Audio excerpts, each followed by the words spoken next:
السلام علیکم، میں رابعہ اور آج ہماری ویڈیو کا عنوان ہے بادل۔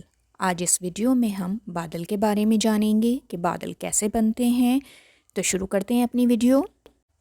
بادل مختلف رنگ کے ہوتے ہیں، سفید، گلابی، سرمئی اور کالے۔ بادل ہوا میں بہت اونچے تیرتے ہیں، لیکن بعض اوقات زمین کے نزدیک بھی جمع ہو جاتے ہیں، جس سے زمین پر دھند چھا جاتی ہے۔ ایسے موسم کو قہر آلود موسم کہتے ہیں۔ بادل پانی سے بنتے ہیں اور پانی سمندروں، جھیلوں، دریاؤں اور ندی نالوں سے آتا ہے۔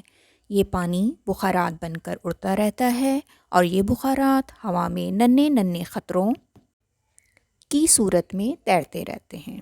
یہی ننھے ننھے قطرے مل کر بادل بن جاتے ہیں۔ پھر یہی بادل بارش، برف یا اولوں کی صورت میں زمین پر برستے ہیں۔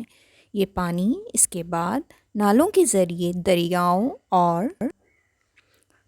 میں جاتا ہے اور دریا سمندر میں گرتے ہیں۔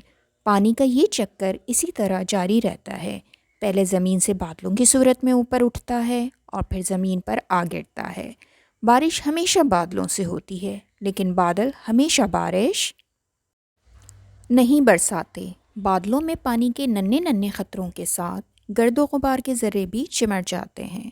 جب تک بادل میں گرمی رہتی ہے، یہ قطرے ادھر ادھر گھومتے رہتے ہیں اور بادل نہیں برستے۔ لیکن جب بادل ٹھنڈے ہونا شروع ہوتے ہیں تو پانی کے بہت سے ننھے قطرے آپس میں مل کر بڑے بڑے قطرے بن جاتے ہیں اور پھر زمین پر بارش کی شکل میں گرتے ہیں۔ میری آج کی یہ ویڈیو بادل کے بارے میں تھی۔ میری نیکسٹ ویڈیو تک اپنا بہت خیال رکھیے گا۔ پھر ملتے ہیں۔ اللہ حافظ۔